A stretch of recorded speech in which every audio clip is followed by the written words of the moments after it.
They call him the Master of the Blue Demons. He commands the strongest holy knighthood in the land, but his knights are actually an army of the undead. The mindless ghouls tear through anyone in their path. He will happily give his enemies the salvation they seek. His divine power will drag them straight to hell. He is the seventh prince of the Holy Empire. He was widely known as an absolute scumbag. The furious emperor banished him to the spirit lands. The disgraced royal tragically tried to hang himself, but a young man from South Korea woke up in his body. Now he can see status windows just like a video game. He even kept his old Necromancer powers. He mostly used his zombies for simple graveyard chores.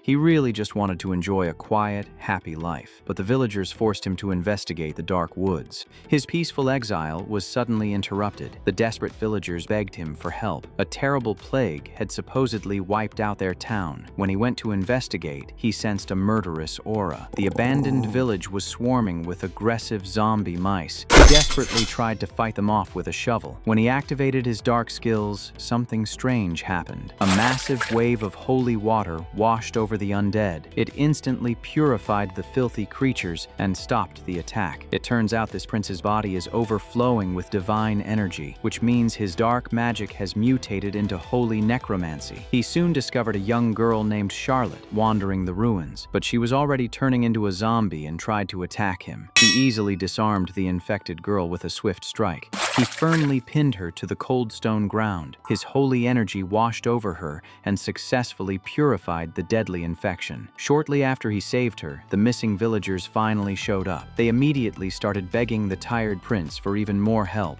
but he instantly knew these cowards were definitely hiding something, so he stubbornly demanded proper payment before risking his life again. He demanded money and supplies for his services. He told the villagers they had to fix the damaged cathedral. He made it clear their lives were on the line. He wanted this deal kept secret from the royal paladins. The frustrated villagers realized they were being ripped off. They cautiously informed him there were roughly 30 zombie corpses inside. He instructed the men to grab torches and pitchforks. They were confused, expecting the prince to fight alone. He had no intention of letting them hide behind his back. He smirked, telling them they were going to fight too. They were genuinely terrified, whispering that the boy was a demon. A panicking villager screamed that the zombies had followed them. He quickly ordered everyone to get weapons from the storage. He told the terrified men to use a mop if necessary. The dark winter sky was already turning a deep red. They cautiously marched into the freezing woods, but when they reached the valley, it was an absolute massacre. The trembling old man admitted he had miscounted the horde. He claimed they were in a rush and made a mistake. The furious prince realized the elder had lied to him. The undead creatures charged at the terrified villagers.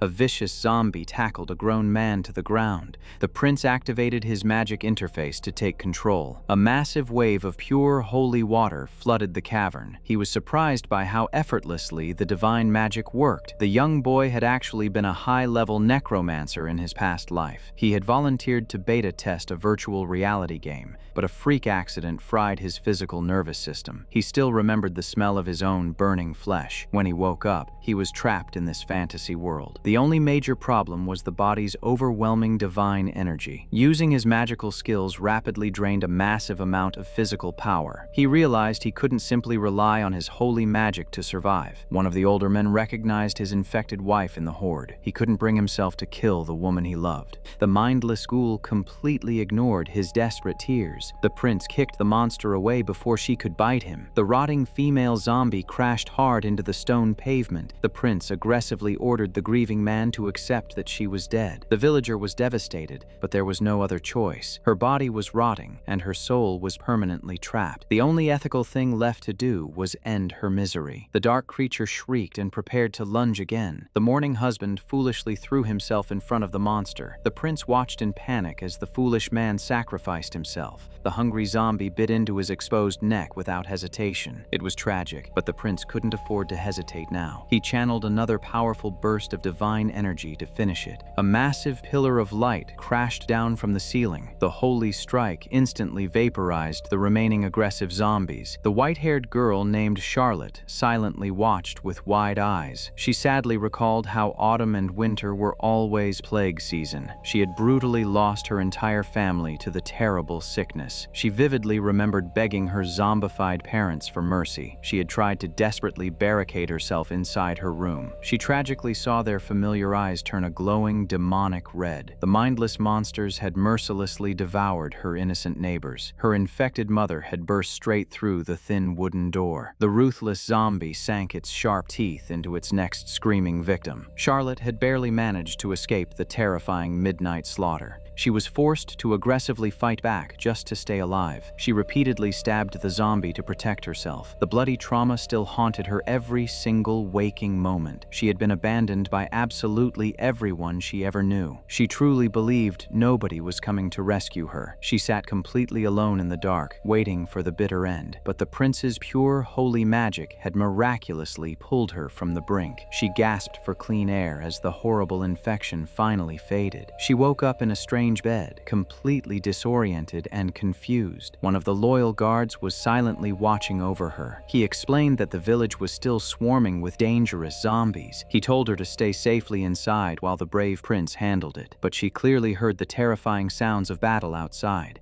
She fondly remembered that the powerful prince was the one who saved her.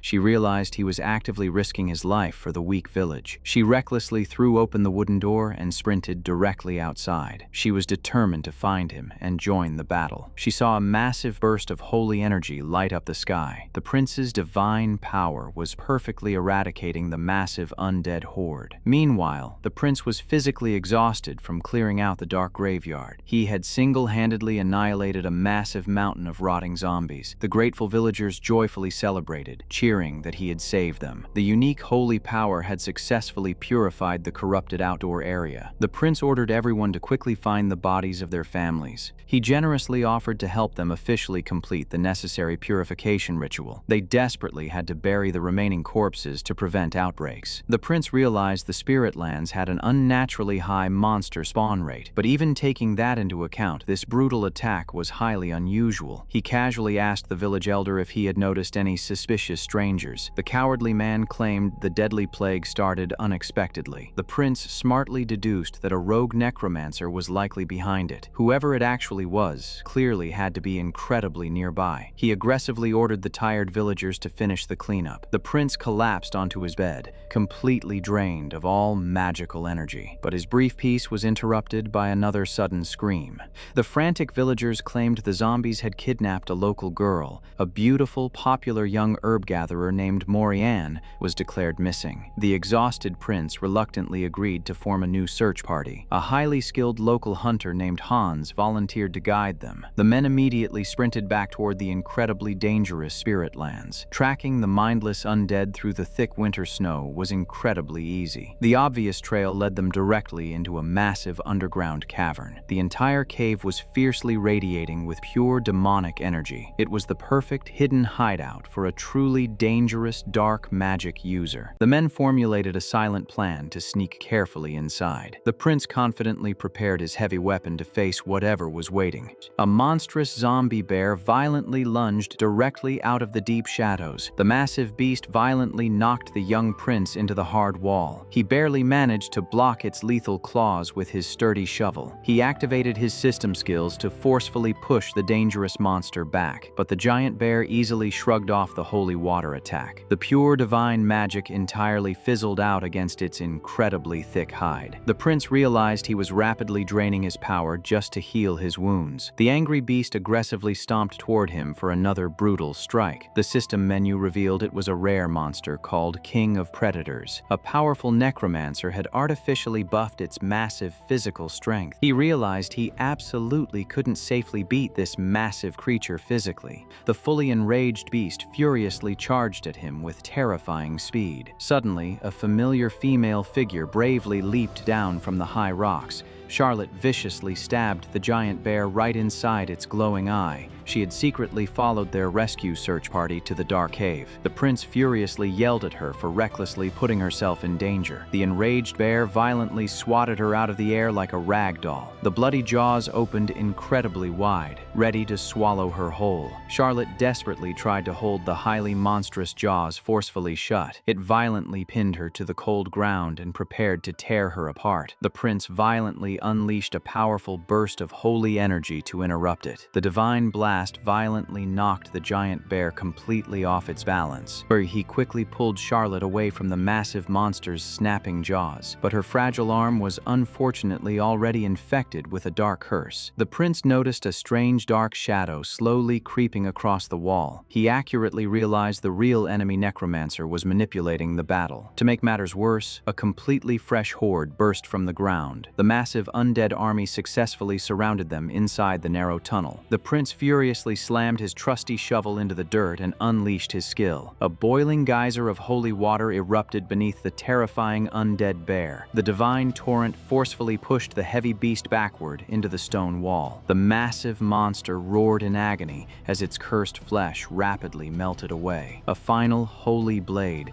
cleanly sliced perfectly through its durable skull. With the dangerous alpha defeated, the rest of the dark horde crumbled to dust. He anxiously checked on Charlotte to make sure she wasn't fatally wounded. She worshipped the brave prince for violently saving her fragile life once again. The cowardly villagers finally rushed into the cave to check on them. The prince angrily told them they were absolutely nothing but an annoying burden. He confidently explained that the mysterious necromancer must have created the giant bear. The party cautiously pushed deeper into the dark cavern to find the missing girl. They finally discovered Morianne securely tied up in a hidden back room, but the perfect system immediately noticed something strangely wrong with her aura. The ignorant villagers blindly celebrated finding their precious, innocent neighbor. The accurate system revealed she was actually a powerful witch named Morgana. The prince furiously warned the ignorant villagers that this rescue mission was a deadly trap. The completely evil witch continued to actively play incredibly deeply dumb. She desperately repeatedly begged for complete,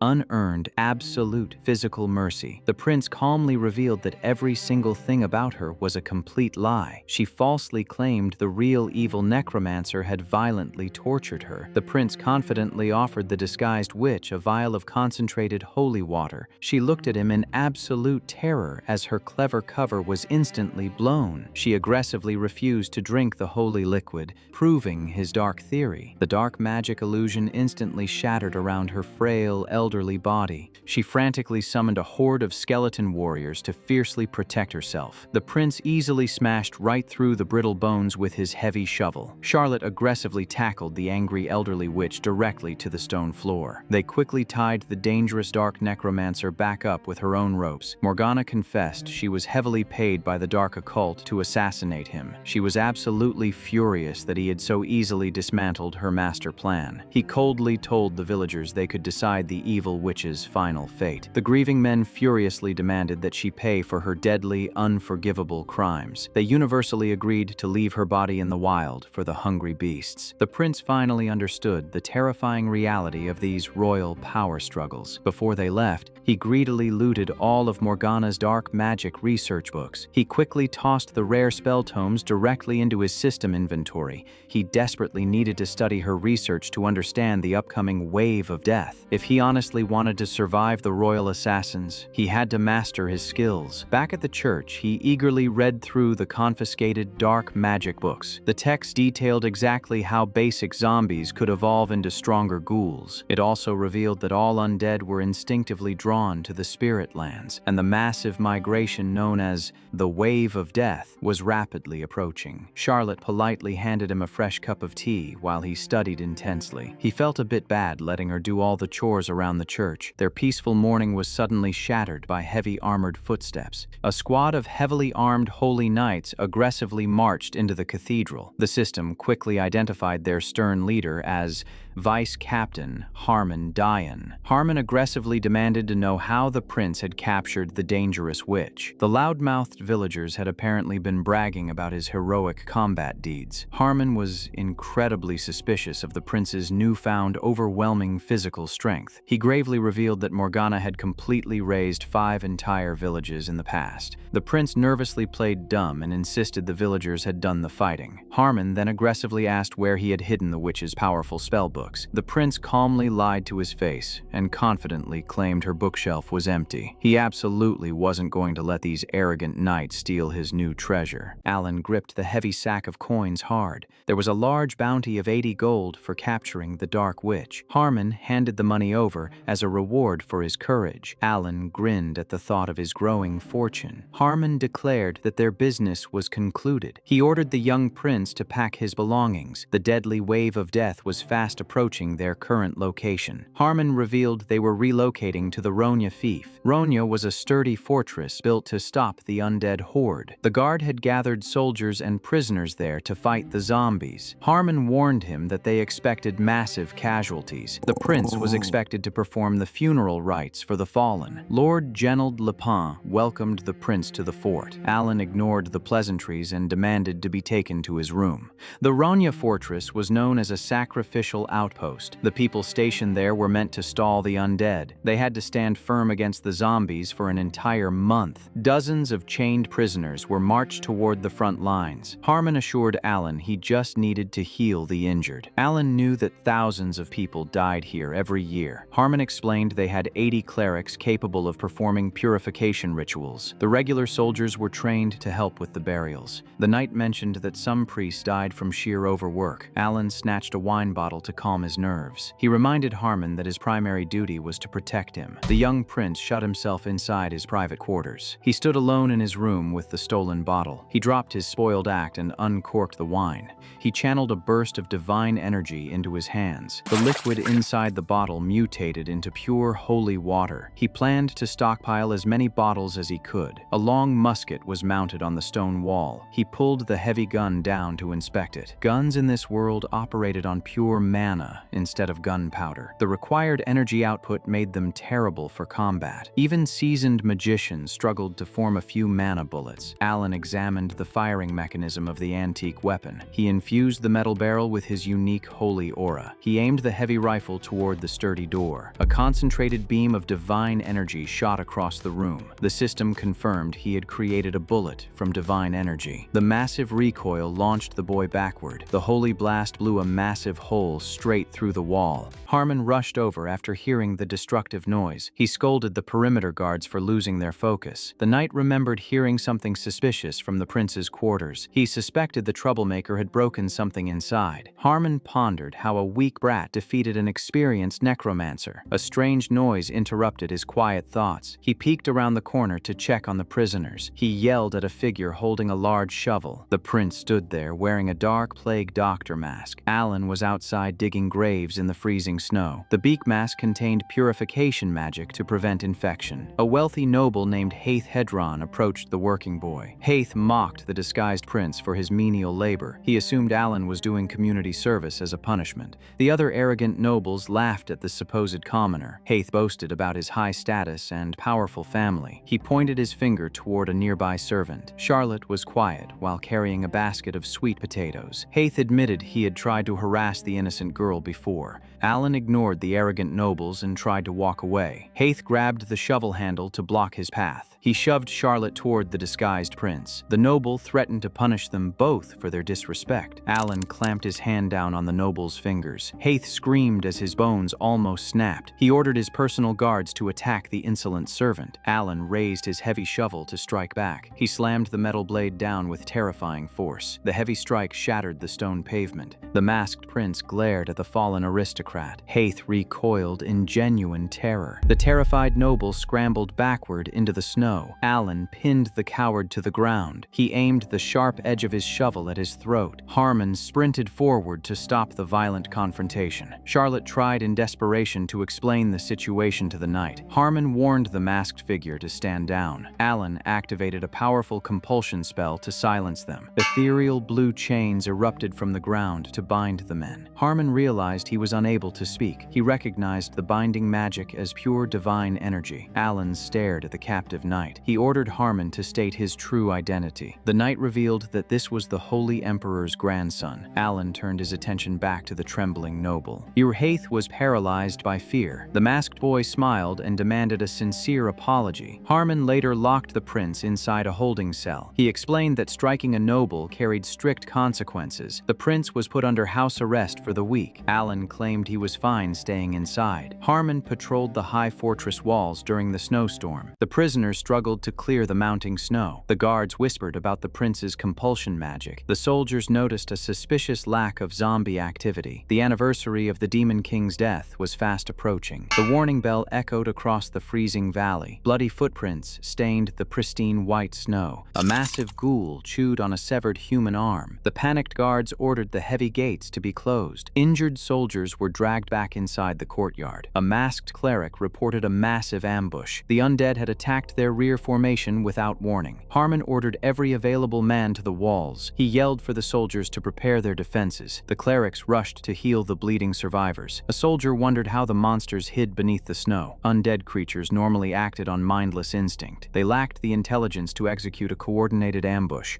Harmon realized this attack was organized by a leader. A massive shockwave rocked the fortress foundation. A giant monster slammed a heavy drum to command the horde. Thousands of glowing red eyes stared up at the walls. The massive undead army waited in perfect formation. A dark voice commanded the living to hear him. The sinister aura promised death to the human defenders. A vampire sat on a throne carried by giant ghouls. He claimed to be the ultimate judge of this world. The system identified the monster as a vampire count. Alan sat in his cell reading a religious text. He converted another bottle of wine into holy water. He grumbled about his dinner being late. He shook the iron bars to get the guards' attention. Genold rushed down to the dungeon in a panic. The prince reminded him that he was under arrest. Genold screamed that a vampire was leading an undead army. Alan stared at the old man in disbelief. The monster was capable of human speech and tactical logic. The older lord feared the fort was going to fall. A powerful blast shook the dungeon. Alan peeked out into the dark stone corridor. The monster army was battering the main gates. The Genold stared at the scattered debris in horror. A massive clump of zombies burst from the ground. The monsters had thrown a ball of ghouls over the wall. Alan realized the undead had breached the interior defenses. He ordered Genold to go lead his troops. The man sprinted away to secure the refugees. Alan reconsidered his chances of survival. A 20,000-strong undead army was too much to handle. He decided his best option was to run away. He poured his holy water over the attacking ghouls. The divine liquid burned their rotting flesh. He stepped over the melting corpses to escape. He ran toward the back exit of the fortress. A loud scream stopped him in his tracks. The zombies were tearing through the fleeing villagers. A ghoul bit into a helpless man. The guards tried to push the monsters back with shields. More zombies poured in from the rear. The defensive line began to collapse under the pressure. Alan gritted his teeth in frustration. He could not abandon the innocent people. He raised his heavy shovel above his head. He channeled his power and slammed the blade down. A geyser of pure, holy water erupted from the ground. The divine magic formed a massive whirlpool. The holy rain showered the exhausted soldiers. Alan stood firm in the center of the miracle. The holy aura turned the corrupted zombies to ash. The massive light pushed the darkness away. The dying ghouls shrieked as they dissolved. The soldiers realized the rain was healing their wounds. Alan's hands radiated with intense divine power.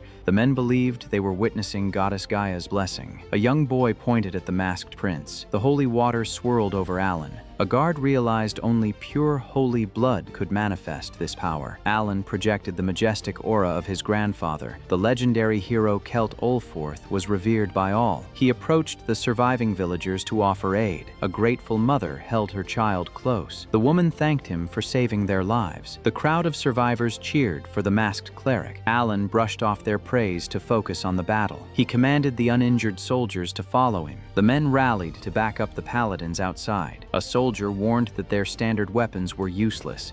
Alan revealed he had blessed their steel with holy energy. He told them to pay him back by surviving the fight. The heavy wooden gates were pushed open. The soldiers charged out to meet the undead horde. A glowing sword severed a ghoul's arm. The holy weapon sliced through the monsters. A soldier punched a zombie's skull to pieces. The men marveled at their enhanced strength. The energized troops pushed the front line forward. Harmon watched his men regain their lost ground. He praised the soldiers for their bravery. A massive, flaming hoof stomped onto the battlefield. A headless Dullahan rode a terrifying undead steed. The dark knight swung its heavy blade. A human soldier was cut down in an instant. The monstrous horse crushed another defender. The soldiers panicked against the high-tier monster. Alan aimed his mana rifle from the high wall. He locked his sights onto the rampaging Dullahan. He apologized for using the untested weapon. A concentrated holy beam shot across the sky. The vampire grinned at the scent of fresh blood. So he planned to turn the fallen soldiers into his minions. He bragged about evolving from a mindless zombie to a vampire. He intended to earn the respect of his vampire peers. He stroked the demonic skull resting on his chest. The artifact belonged to Amun, the former demon king. The skull amplified his dark magic growth. He commanded an overwhelming army of 20,000 undead. He claimed he no longer feared the cleric's divine energy. He ordered his minions to overwhelm the weak paladins. A heavy ballista bolt struck the vampire's barrier. Harmon yelled for his men to hold their ground. The paladin tried with all his might to maintain the defensive line. The sheer number of zombies was pushing them back. Harmon wished the emperor were here to turn the tide. The loyal knight remembered his master.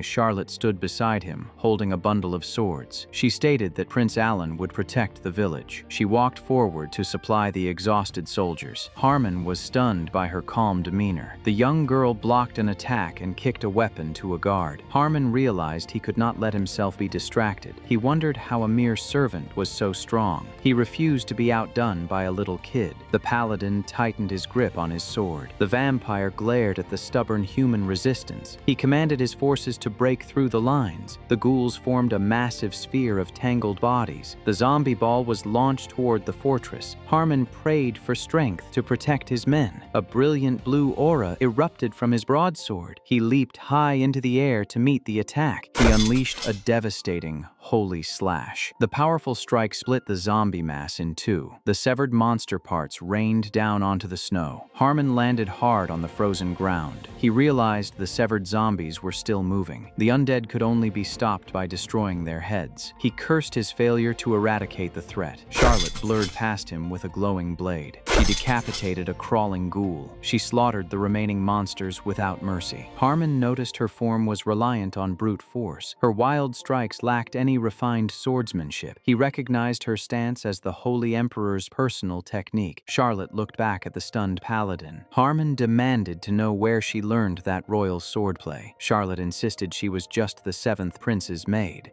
She claimed she learned the legendary moves from a book. Alan sprinted across the top of the fortress wall. Harmon spotted the masked boy moving through the storm. Clerics brought large crates of holy water to the front lines. Genold explained that Prince Alan had provided the vital supplies. The lord assumed Harmon had arranged the prince's assistance. The soldiers praised the prince's foresight and character. Harmon remained silent in shock. The men believed the prince was a true hero. Harmon questioned his previous doubts about the boy. The battlefield was painted red with destroyed undead. The soldiers fought with renewed vigor. The army marched forward to crush the remaining horde. The ghouls groaned as they were forced backward. Alan stood proud on the wall overlooking the troops. He announced that the reinforcements had arrived. He claimed he sent his men to help the gates. He was glad the chaos hid his true identity. His holy water reserves were completely empty. He could not use his necromancy skills without drawing suspicion. He worried about the paladins discovering his dark powers. The soldiers stared up at the masked savior. Alan readied his heavy rifle again. He spotted the arrogant vampire leader. He aimed down the long metallic barrel. The crosshairs locked onto the monster's skull. He intended to end the battle with a single shot. The holy bullet exploded from the gun. The massive recoil sent Alan crashing into the stone floor. Harmon rushed up the stairs to check on him. The knight stared down at the fallen prince. He demanded to know what Alan was doing. Harmon noticed the glowing magical weapon. He marveled at the boy's ability to create such artifacts. He asked if they could snipe the vampire from the wall. The ballista bolts failed to pierce the leader's defenses. The heavy projectile shattered against the red force field. The dark barrier deflected the attack. The demonic energy surrounding the vampire was too thick. Harmon admitted their regular tactics were useless. They had to break through the army and engage in close combat. The human forces were barely surviving the current onslaught. Harmon noticed the bright holy light radiating from Alan. The brilliant aura illuminated the dark sky. Alan channeled his immense divine power to support the troops. The holy energy formed the shape of a colossal goddess. The divine magic blessed the soldiers' weapons. The massive avatar of Gaia hovered above the fortress. dangerous. The soldiers realized they were witnessing a legendary miracle. The vampire felt the overwhelming holy pressure. Harmon accepted that Alan possessed a true saint's power. Charlotte watched her master with a proud smile. Harmon was stunned by the breathtaking display. He remembered the tragedy of Alan's banished mother. The divine avatar outshone the dark red moon. Alan pulled the trigger of his blessed rifle. A massive pillar of holy light shot forward. The beam carved a path through the undead horde. The holy attack slammed into the vampire's force field. The demonic barrier fractured under the intense divine energy. The dark shield shattered into fragments. The holy light engulfed the terrified vampire. The monster roared in pure agony. Alan had learned about divine energy from an old monastery book. All clerics cast their spells through prayer and faith. Necromancers paid with their own life force to use dark skills. Alan realized his inherent holy blood bypassed those harsh costs. The vampire's flesh melted under the divine assault. The monster commanded its army to fall back. Alan slumped against the wall in sheer exhaustion. He noted that the stubborn vampire was still alive. The human soldiers cheered as the undead retreated. Alan watched the horde vanish into the snowy woods. He was thankful his desperate bluff had worked. Charlotte smiled bright at the hard-fought victory. Harmon stared at the retreating monsters. He realized the battle was won by the prince's actions. Harmon looked deep at the boy who saved them. Alan quietly slipped away from the wall. Genold smiled at the safe villagers. Harmon questioned his long-held doubts about the prince.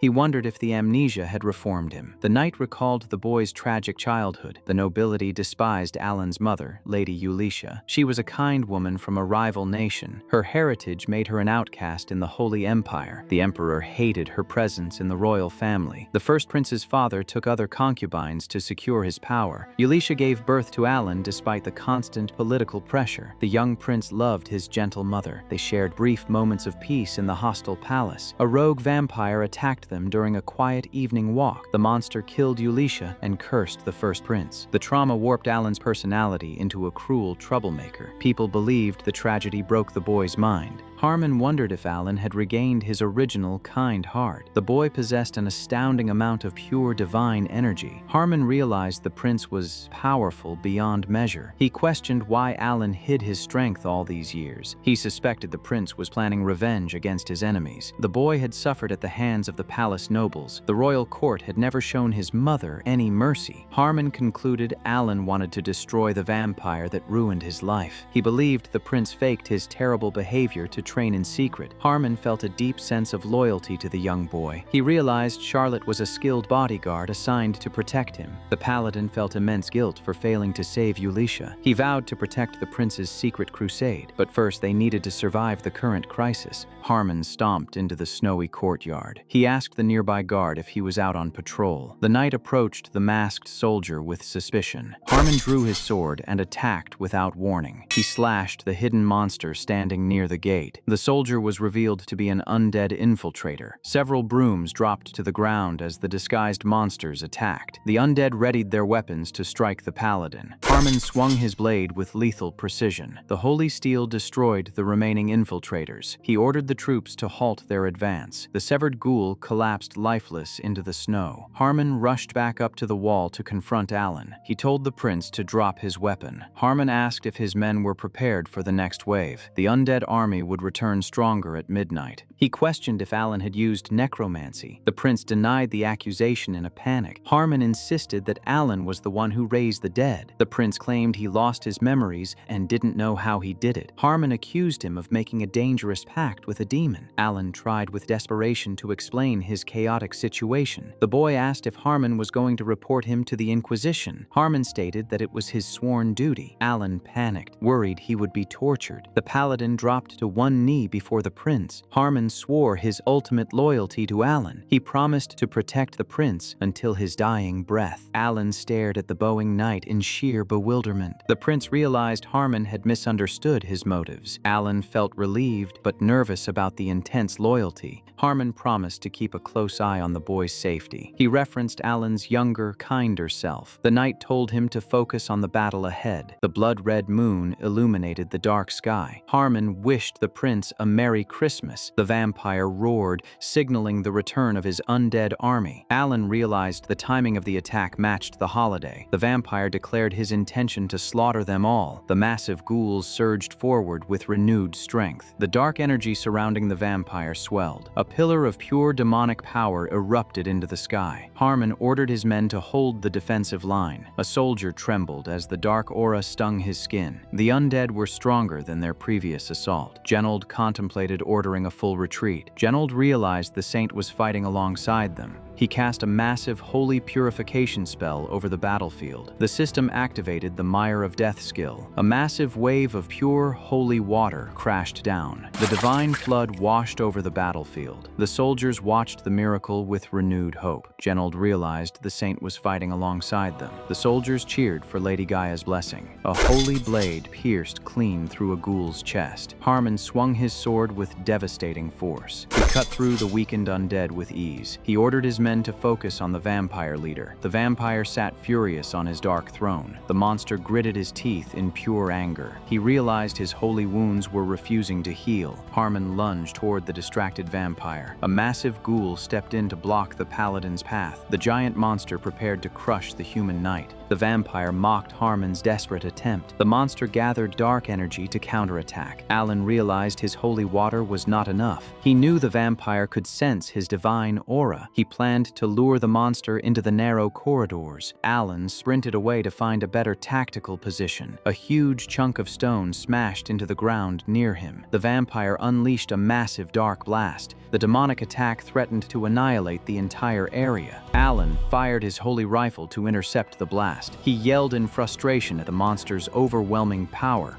The dark energy pushed heavy against his divine beam. A massive explosion rocked the battlefield. The impact sent shockwaves through the fortress walls. Debris rained down around the struggling prince. Charlotte leaped in front of Alan to protect him. She braced her body against the dangerous shockwave. Alan warned her that the demonic aura was too strong. Charlotte stood firm against the incoming attack. She refused to let the darkness touch her master. She pushed back against the deadly magic. Alan struggled to maintain his balance. Harmon realized the girl lacked proper combat technique. She relied on raw power to deflect the dark blast. The demonic force pressed hard against her blade. The dark magic threatened to overwhelm her defenses. The vampire mocked the human's futile resistance. Alan stepped forward to support his loyal maid. He slammed his shovel down to reinforce the wall with divine aura. The divine strike arcs through the air to shield the exhausted soldiers. The desperate men pray for a miracle against the endless undead horde. The massive burst of energy shatters the monster's protective barrier. A blinding explosion of blue light erupts across the snowy battlefield. The intense holy aura pushes back the dark fog. Heavy chunks of debris crash down near the high fortress walls. Charlotte coughs through the thick dust while searching for her master. She spots a familiar figure standing tall in the clearing. Grill lies unconscious and face down in the frozen dirt. Alan steps out of the smoke to reassure his loyal maid. He explains that the older worker just passed out from sheer exhaustion. Divine energy sparks over the fallen vampire's broken body. The surviving monster screams in pure agony. Blue, holy flames burn away the creature's dark flesh. Charlotte urges the prince to retreat while they still have the chance. Alan admits he has run out of holy water for direct combat. He notices the demonic energy flowing away from the dying vampire. The dark magic gathers inside a horned skull artifact resting on the monster. Alan recognizes the item as the necklace worn by the vampire count. He reaches out to inspect the glowing bone artifact. The system identifies the object as Demon King Amon's skull. The wounded vampire staggers away from the battlefield in sheer panic. The monster clutches his burning eye to suppress the divine flames. He realizes his precious demonic skull is missing from his neck. The vampire glares back at the young prince holding the artifact.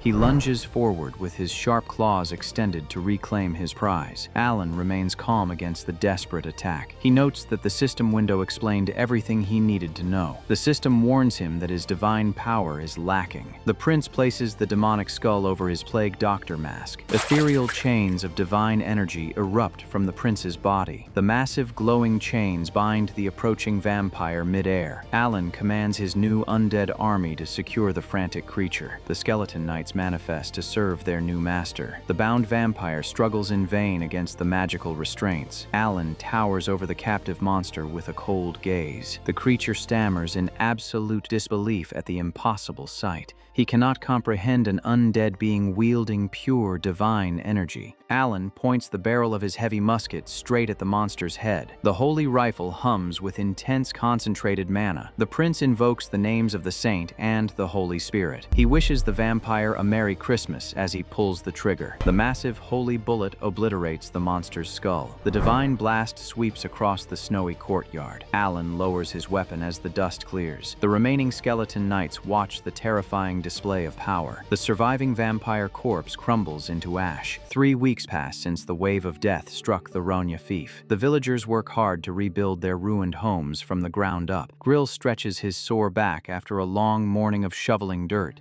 He complains about the lack of compensation for their extensive labor. The worker spots a dusty wooden crate hidden under a collapsed roof. He brushes off the dirt to examine the old box. He assumes the items inside lost their owners centuries ago. Grill grins at the prospect of keeping the valuable loot. He pulls out a weathered document sealed with thick wax. He inspects the strange emblems stamped on the paper. Charlotte brings a tray of hot food to the recovering prince. Alan chews on a piece of meat with genuine enthusiasm. He mentions that he has never eaten such a large meal. Charlotte reminds him that he was unconscious for 3 straight weeks. Alan recalls the sheer miracle of surviving his own massive magical attack. The divine energy output almost destroyed his physical body. The royal physician praises the prince for his remarkable recovery. He advises Alan to stay in bed and rest. Charlotte snatches the plague doctor mask away from the stubborn patient. The physician notes that Charlotte possesses a monstrous physical constitution. He asks if the prince exposed himself to both divine and demonic forces. A normal human would face permanent disability or death from such a clash. The doctor compares the young maid's evolution to the Holy Emperor's past. The Emperor merged opposing energies to defeat Aemon 50 years ago. The clash of powers destroyed and restored his body into a superhuman state. Alan ponders if Charlotte experienced a similar physical awakening during the fight. The maid stares at the prince in utter confusion. The system confirms Charlotte possesses superhuman physicality. Alan asks his maid to fetch him a book from the Grand Library. He acknowledges that the side effects of Amon's skull are too dangerous. He needs to study magic theory to manage his conflicting energies. He pulls a stack of old grimoires onto his bed. He reads through a detailed text written by Raphael Astoria. The author dedicated his entire research to goddess Gaia. Alan flips through the pages to find clues on controlling his undead minions. Harmon interrupts the quiet study session. The paladin announces his return from the imperial palace. Alan asks why the knight came back to Rona so soon. Harmon hands over a heavy sack of gold coins. The prince grins at the hefty reward for his previous exploits on the battlefield. Harmon reveals that the Emperor commanded Alan to return to the capital. Alan slams the heavy wooden doors shut in the paladin's face.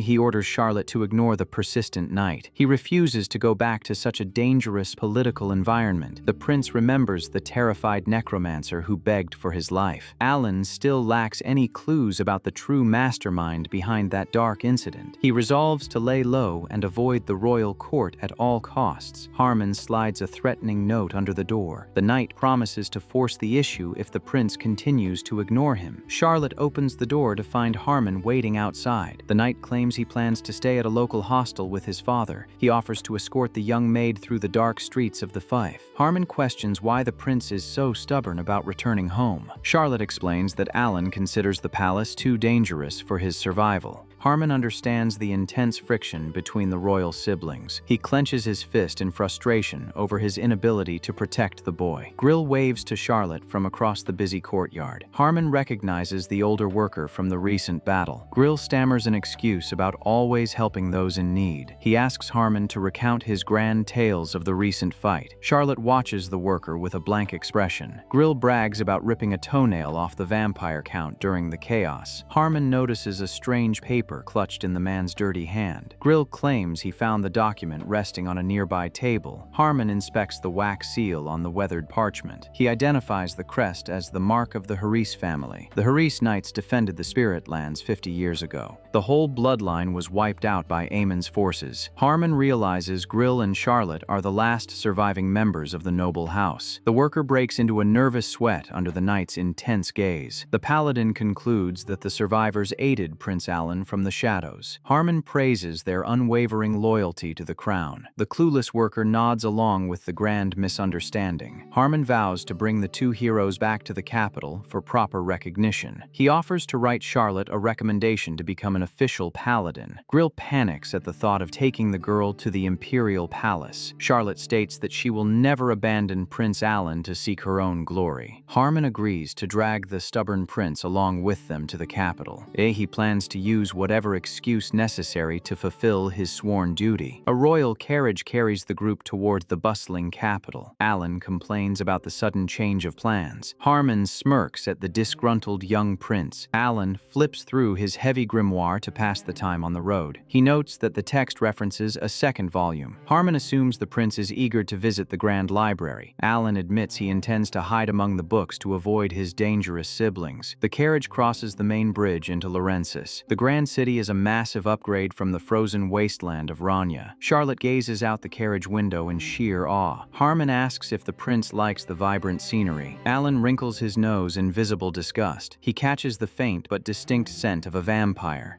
The prince realizes a monster is hiding somewhere in the affluent capital. He leaps out of the moving carriage to track the scent. He rushes into a crowded alleyway to find the source. Harmon blocks his path before he can cause a public scene. The prince glares at the interfering paladin. He spots a red-haired man watching them from the shadows. The mysterious figure slips away before Alan can confront him. Harmon warns the prince about the recent string of bizarre murders. The streets are on edge due to the unexplained violence. The nobles are in an uproar over the banished prince's return. Harmon begs Alan to behave himself until the welcome banquet. Alan groans at the constant nagging from his loyal guard. He informs Charlotte that he is going to explore the palace on his own.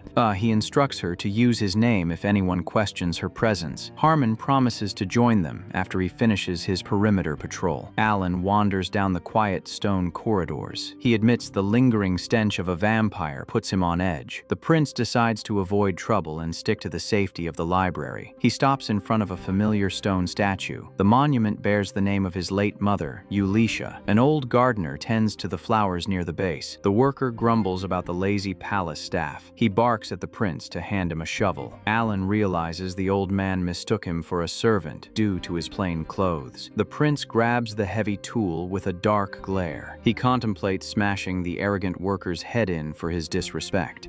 The gardener offers to lend the disguised boy a handkerchief for his dirty hands. Alan accepts the cloth and advises the man to get some help. The old man clamps a firm grip on the prince's wrist. He notes that Alan lost his memories in truth. The man reveals his true identity as the Holy Emperor. Alan reels back in absolute shock. The emperor scolds his grandson for wandering around like a commoner. Alan retreats to the safety of the massive royal library. He curses his terrible luck at bumping into the ruler of the empire. He spots a young blonde girl reading at a nearby desk. The system identifies her as Alice Astoria, the archbishop's granddaughter. Alan remembers harassing her during his past days as a troublemaker. He decides to grab his book and leave before causing a scene. He notices the second volume of the magic theory text is missing from the shelf. Alice offers to hand over the exact book he is looking for. Alan accepts the thick grimoire with an awkward nod. He notes the title focuses on resurrection. Alice explains that the book is her grandfather's research notes. She insists that true resurrection is impossible. Divine energy can grant life force, but necromancers manipulate souls. Using dark magic requires a foreboding price of human sacrifice. Alan asks if combining both powers could bypass the dark host. Alice warns that mixing opposing energies destroys the user's body. Alan considers the Emperor's unique superhuman evolution. He realizes his own body might handle the conflicting forces. Alice asks why the prince is so fixated on forbidden magic. Alan deflects the question and turns to leave the library. Alice stops him to ask about his refusal to return to the palace. The prince admits he views the royal court as a deadly trap. Someone orchestrated the Morgana incident to get him killed. He intends to track down the vampire culprit himself. The grand double doors open to the opulent throne room. Emperor Kelt Olforth stares down at his disgraced grandson. Alan bows and officially reports his return from Rona. The Emperor demands to know the truth behind the battle reports. He refuses to believe the troublemaker defeated a vampire count.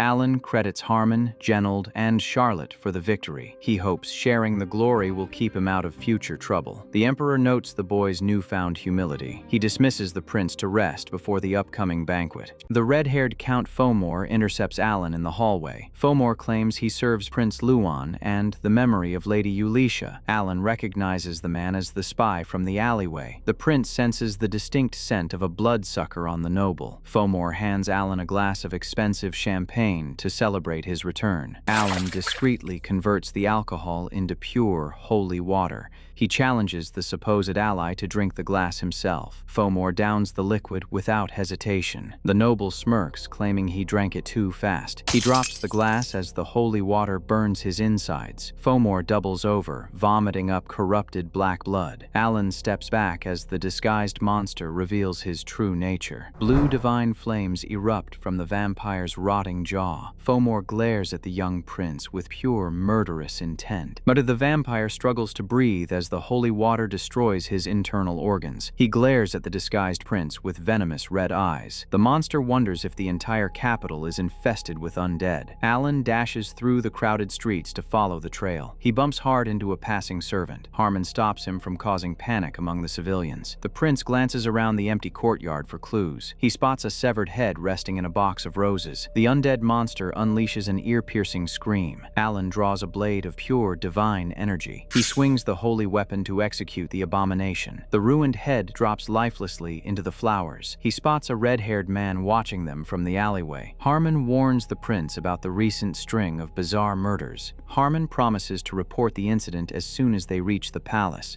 The streets of Laurensis stir with rumors of the recent attack. Harmon begs Alan to behave himself until the welcome banquet. Alan informs Charlotte that he is going to explore the palace on his own. Alan wanders down the quiet stone corridors. He wonders if there are more monsters hiding inside the palace walls. He resolves to grab his grimoire and run away before things escalate. He realizes he is walking in circles around the courtyard. The grand monument bears the name of his late mother, Eulicia. The old gardener stretches his aching back. He threatens to chop off the heads of the useless servants. Alan realizes the old man mistook him for a commoner. He realizes his plain clothes caused the unfortunate misunderstanding. He drops the heavy shovel onto the stone path. The old man reaches out toward the prince. He notes that Alan lost his memories in truth. He marvels at how the boy's personality changed entirely. Intense, holy energy radiates from the imposing figure. Alan realizes he is speaking to the Holy Emperor. A herald announces the arrival of the seventh prince. He welcomes his grandson back to the royal court. The emperor demands to know the truth behind the battle reports. Alan realizes the citizens of Laurensis are already aware of the vampire threat.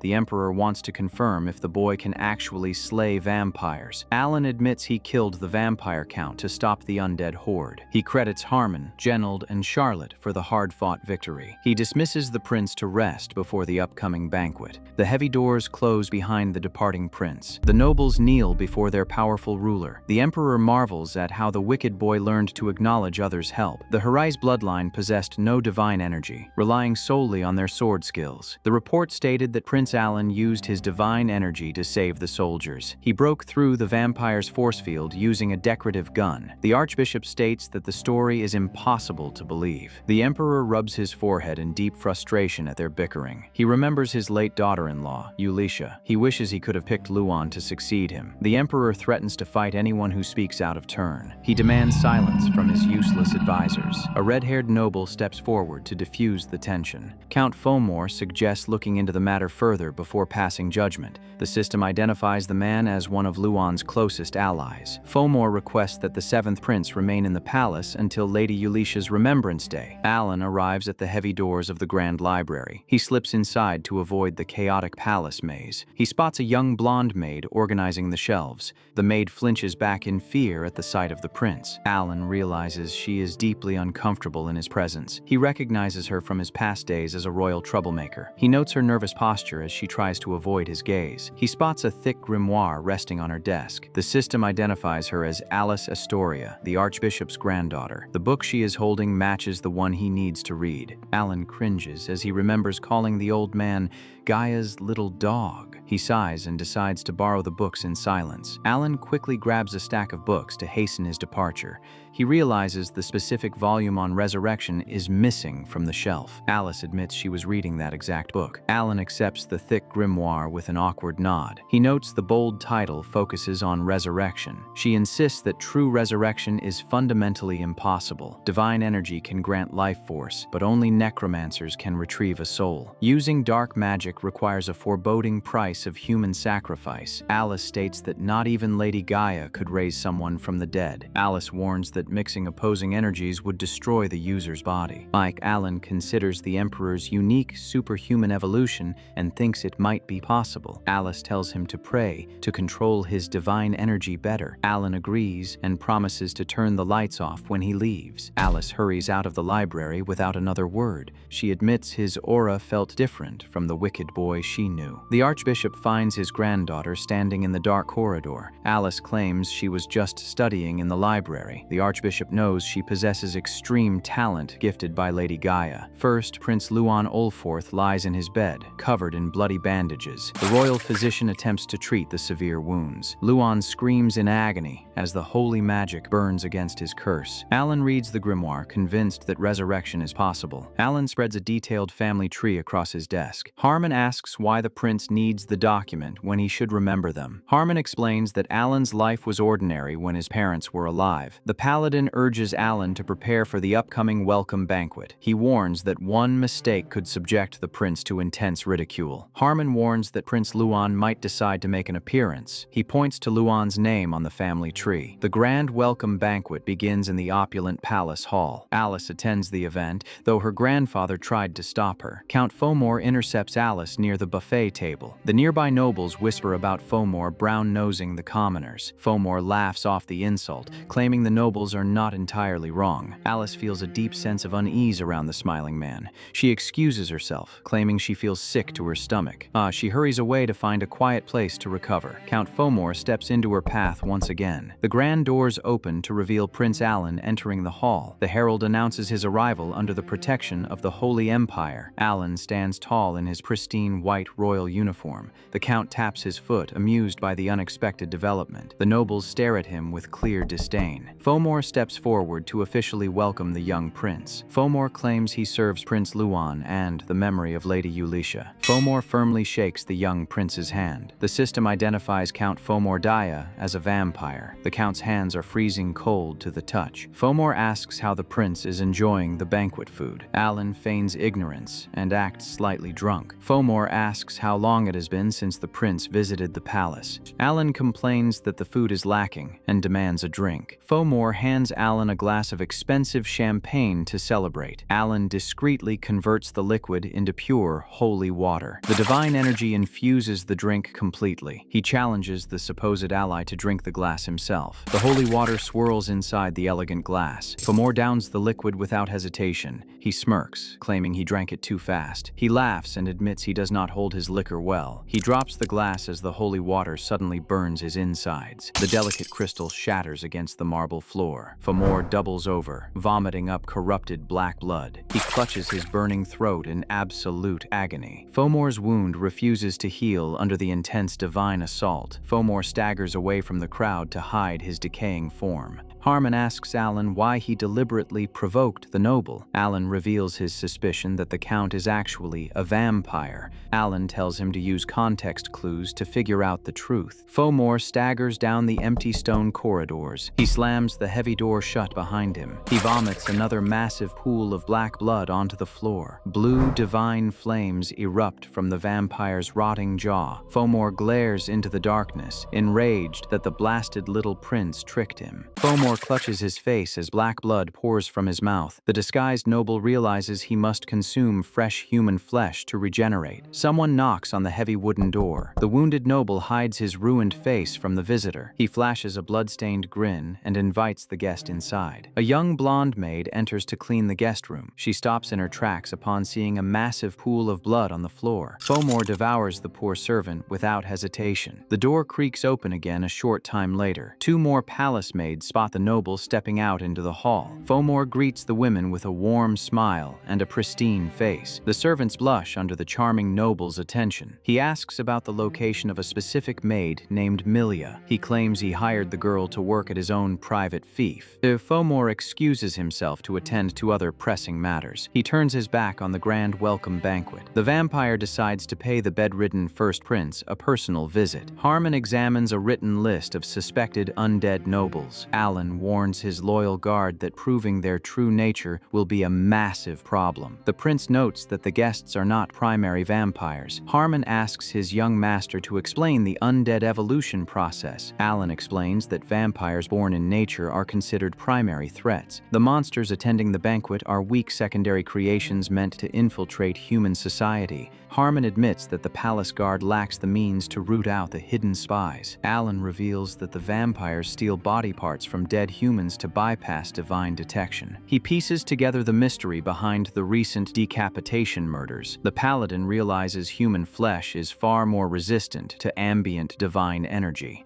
Alan slaps the list against the commander's chest. He orders Harmon to lock up or execute every single name on the paper. The prince offers to take full blame for the political fallout. Harmon smiles at the young man's bold leadership. Alan decides that turning the traitors to ash is the best form of concrete proof. He urges his guards to hurry before Count Fomor catches on to their plan. Harmon bows and accepts his grim mission without another word. Alan watches his guards depart before searching for a safe hiding spot. The young prince jumps back as a red-haired man lunges at him. Third Prince Lupel Olforth greets his younger brother with a bright smile. The system notes that Lupel possesses a coward's disposition and a gullible mind. Alan examines the unimpressive stats hovering over the royal sibling. Lupel boasts that he was always Alan's favorite older brother. Alan puts on a polite facade and claims he remembers hearing about the man. The prince remembers Harmon describing Lupel as an utter weakling. Lupel insists that Harmon sent frequent updates about the banishment in Rona. Alan changes the subject to ask about the other royal siblings. Lupel attempts to insult his brother by claiming the others had better things to do. The third prince gloats that his own schedule happened to be clear. He warns Alan to abandon any foolish thoughts regarding the royal succession. Lupel squeezes his younger brother's shoulder with a veiled threat. The older sibling steps back to enjoy the rest of the banquet. He laughs while walking away from the tense confrontation. Alan compares the pathetic man to a cheap movie villain. He brushes off the petty insult to focus on his own survival. The young necromancer hurries toward a quiet exit to avoid further attention. He shuts the heavy doors to a private meeting room. A massive shout of raw magical pressure blasts against the prince's eardrums. The enraged voice demands the young prince show himself at once. Alan curses his predecessor's terrible reputation among the royal bloodline. He recognizes the distinct voice belonging to his eldest brother. First, Prince Luan Olforth staggers into the grand hall wrapped in blood-stained medical bandages. Alan senses the overwhelming demonic curse rotting the man's heart. The sick prince grabs a terrified noble by the collar. The surrounding nobles whisper about Fomor's absolute dedication to the late empress. Fresh blood drips from Luan's decaying fingers as he scolds his younger brother. The furious heir accuses Alan of dragging their dead mother's name through the mud. A massive figure steps through the grand double doors to interrupt the chaos. The heavy red royal cape drags across the pristine marble floor. Divine Emperor Celt Ulforth surveys the massive scene with a furious glare. The Emperor demands an explanation for the unacceptable royal disturbance. A terrifying wave of divine pressure sweeps across the entire banquet hall. Alan marvels at the ruler's raw power over the ambient divine energy. Luan coughs up a massive mouthful of cursed blood from the sudden stress. The Emperor orders Archbishop Raphael to treat the dying heir. He demands to know why his youngest grandson assaulted Count Fomor. Alan hesitates, knowing he cannot confess to an outright assassination attempt. He realizes the skeptical ruler will never believe his wild claims about hidden vampires. The young prince offers a fake apology and blames his actions on too much alcohol. He watches the older man's reaction to gauge the success of his lie. The massive ruler stares down at the boy with deep, lingering suspicion. Luan grits his teeth and refuses to let the blatant insult pass. The furious heir snatches a long wooden pole from a nearby display. He hurls the heavy stick down onto the marble floor right at Alan's feet. The archbishop begs the older prince to forgive the crude display of violence, so that Luan challenges his younger brother to an official imperial duel. The emperor questions the wisdom of fighting with a rotting heart. He orders the sick boy back to bed, but Luan refuses the royal command. The ruler decides a public fight will expose the truth behind Alan's recent victory. Alan realizes the emperor wants to verify the battle reports from Rona. The archbishop begs the ruler to stop the suicidal duel before Luan kills himself. The emperor sighs at the endless bickering within his court. He turns his back on the crowd and permits the brutal fight to proceed. Blood trickles down Luan's bandaged legs as he steps onto the makeshift arena. He vows to beat some proper respect into his youngest sibling. The cursed swordsman raises his heavy wooden weapon with murderous intent. Alan stares back with cold eyes at the forced confrontation. Several terrified nobles attempt to sneak out of the chaotic banquet hall. Grill tries to shout his support before a palace guard clamps a hand over his mouth. The guard apologizes to Alice for the loud commoner's outburst. Alice ignores the interruption to focus her full attention on the prince. The disguised paladin mentions seeing a secret note passed between Alan and Harmon.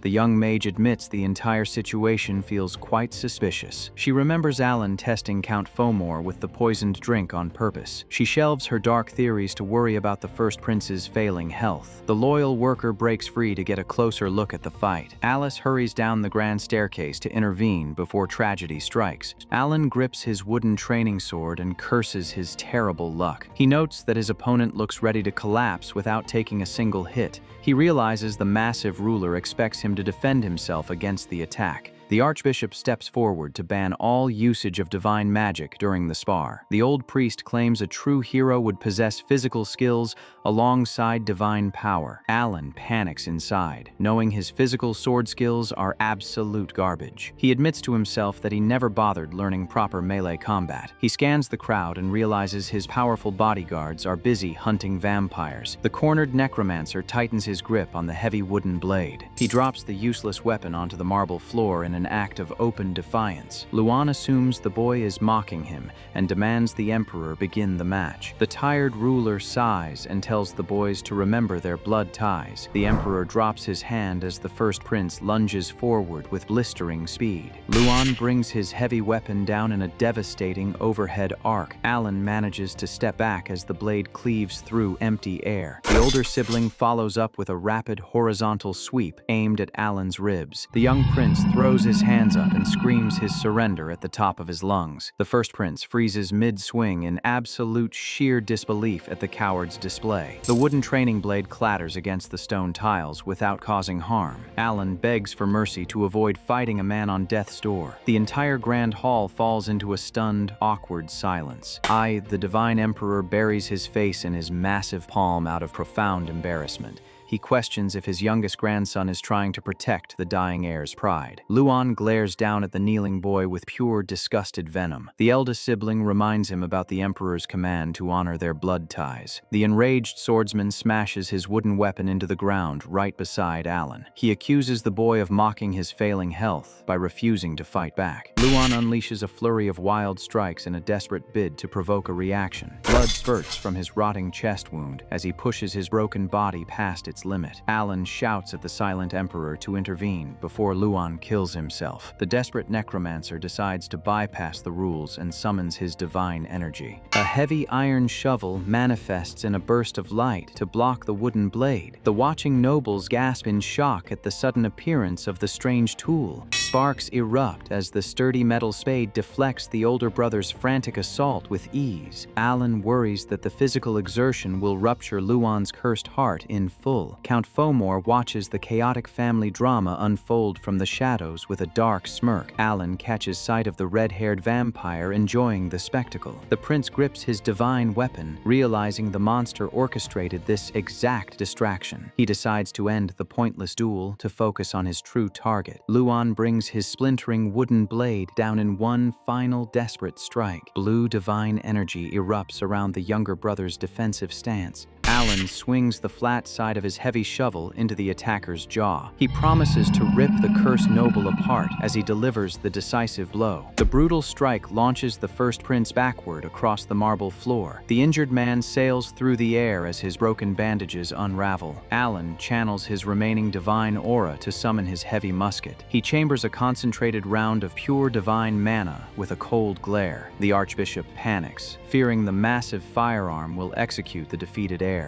Intense divine light gathers at the tip of the long metallic barrel. The prince bypasses his fallen brother to blast a massive divine beam into the crowd. The blinding projectile slams into Count Fomor's disguised body. The vampire deflects the hurried attack, proving Alan's hasty prayer lacked raw power. The terrified nobles scream as the emperor commands his royal paladins to restrain the boy. Armored guards swarm the young necromancer to drag him away. Alan thrashes against the steel gauntlets, begging for one more clean shot. The sacred rifle fades into dust as the guards pin his arms to his sides. The furious prince elbows a knight in the face to break the armored grapple. He swings his heavy iron shovel to force the aggressive soldiers back. Luan lies unconscious on the cold marble tiles after the brutal counterattack. The young prince notices something strange about his fallen brother's physical state. The emperor approaches the defeated heir with a knowing, heavy gaze. The ruler recalls Harmon, claiming the banished boy ruined his own reputation on purpose. The old man realizes Alan played the fool to escape the dangerous palace politics. The emperor confesses he allowed the duel to test the boy's hidden royal potential. Royal healers rush to the first prince's side to assess the catastrophic physical damage.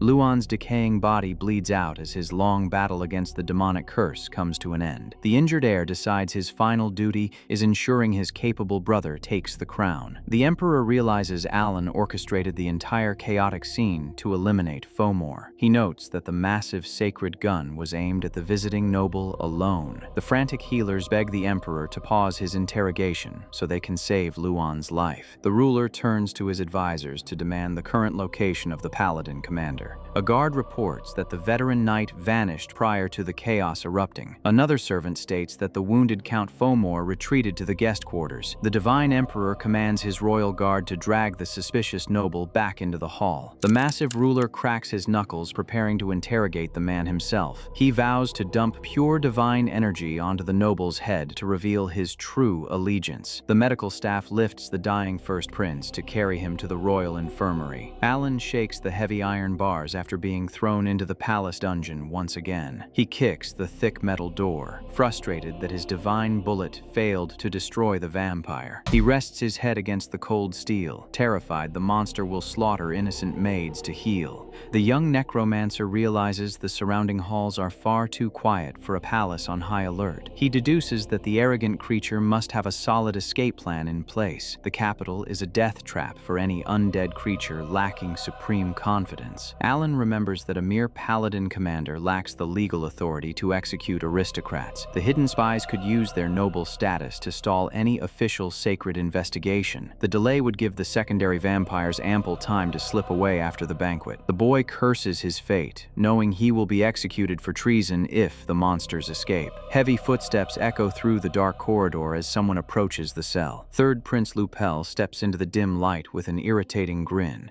The older sibling mocks the boy for his pathetic performance against their dying brother. Alan stares back with dead eyes, refusing to engage with the cheap bait. The necromancer realizes the gullible royal idiot possesses enough authority to open the cell. Alan flashes a charming smile and begs his favorite older brother for a tiny favor. Lupel turns away, claiming he plans to visit Luan to gloat over his injuries. Alan grabs the iron bars and promises to show the greedy man a fascinating secret. The manipulated prince frees the prisoner and leads him straight to the palace armory. Lupel suggests grabbing a heavy weapon to finish their injured brother off for good. Alan slips away from his foolish sibling to assess his dire tactical situation. Now, the young necromancer decides he needs a massive force capable of ignoring noble hierarchy. He gazes at rows of empty paladin armor resting against the stone walls. A massive vortex of blue divine energy swirls around his outstretched hand. Dozens of loyal undead soldiers erupt from the swirling magical portal to serve their master. He orders his dead servants to disguise their rotting flesh before stepping into the light. The dead soldiers equip the shining silver paladin armor to hide their true nature. The prince stands at the head of a terrifying sacred army, bound to his will alone. He pushes open the heavy wooden doors to lead his silent forces into the palace. The rogue prince unleashes his undead paladins to purge the capital of all vampires. The normal palace guards panic as a massive wave of unrecognized knights floods the pristine hallways. Alan orders his minions to push the screaming guards aside without taking their lives. The terrified human soldiers attempt to call for backup to stop the sudden invasion. Steel sparks against steel as the royal protectors try to defend the first prince's wing. The unnaturally strong undead shatter the defensive line with pure brute force. The young master praises his loyal soldiers for breaking through without killing anyone. Alan forces his way into his injured brother's private medical suite. He instructs his plague doctor mages to seal the entrance behind him. The heavy wooden doors lock tight, separating the boy from the frantic human guards outside. He approaches the massive royal bed where his dying brother lies in agonizing silence. The bandaged heir gasps for air and demands to know why Alan broke into the room. Alan admits he never wanted to involve his older sibling in the messy assassination plot. Luan realizes the boy is blaming him for Count Fomor's successful escape. Alan stammers in surprise, shocked that the sick prince figured out the truth on his own. Luan explains that the royal priest cleared the count of any demonic taint years ago. Alan steps closer to explain that secondary vampires possess flawless human skin. The sacred priest lacked the brutal authority needed to crack a noble's skull open for proof. The rogue prince lectures his brother about the fatal complacency festering inside the royal court. He scoffs at the idea that his arrogant older brothers would ever believe a known troublemaker. The younger sibling grips the dying man's blood-stained hand. Luan admits that he would have believed the boy if they had established genuine trust. Intense blue divine energy surges through Alan's grip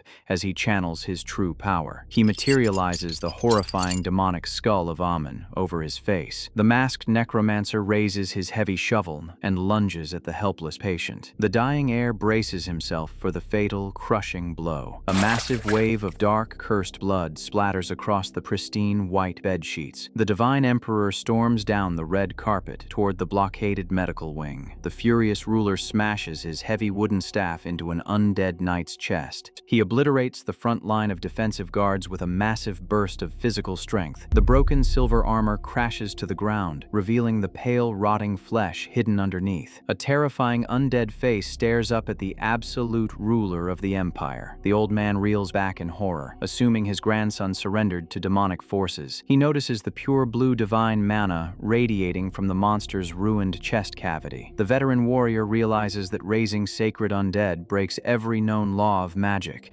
He orders his royal retinue to lock the entire corridor down to preserve the secret. The muscular old man sweeps the remaining undead forces aside with his heavy staff. He charges toward the massive wooden doors, leaking intense blue divine light. The heavy doors explode inward as blinding divine fire erupts into the hallway. The summoned paladins disintegrate into white ash beneath the overwhelming divine pressure. The divine emperor steps through the fading smoke to confront his rogue grandson. He stops dead in his tracks, paralyzed by the impossible sight before him. Alan stands over the blood-stained bed, driving his iron shovel deep into his older brother's chest. Thick, corrupted black blood pours from the horrific wound as the demonic curse is extracted. The young necromancer grips the handle tight, preparing to reverse the fatal damage. Luan's fading consciousness reflects on the strange inconsistencies surrounding his prolonged illness. He remembers Count Fomor visiting his sickbed to whisper toxic rumors about Alan's terrible behavior. The vampire claimed the youngest prince was a massive stain on their dead mother's memory. Luan realizes the monster provoked him into fighting a suicidal duel at the banquet. The cursed heir admits he made a foolish choice to trust the childhood friend who caused his immense suffering. The dying man curses his own blind stupidity for letting a monster manipulate him. He accepts his brutal execution at his younger brother's hands as rightful punishment. The heavy metal spade slices deep through his ribcage to sever the rotting heart. A glowing, ethereal white soul separates from the broken physical body. The necromancer's calm voice promises a swift return from the jaws of absolute death. Alan embraces the glowing spirit to anchor it to the physical realm before it can fade. Blinding divine mana spirals up the iron handle of his makeshift weapon. The divine energy forces the cleansed soul back into the empty mortal vessel. A powerful heartbeat echoes through the room as the resurrected prince gasps for air. Luan shoots up in the blood-stained bed, hacking up the last remnants of the dark curse. The terrified healers and the silent emperor stare at the absolute miracle before them. The eldest sibling stares at his hands in awe, realizing the endless agony is gone. He pulls away the heavy blankets to inspect his newly restored physical form. The prince rips off the blood-stained bandages to reveal perfect muscle and bone. A radiant golden glow fills the room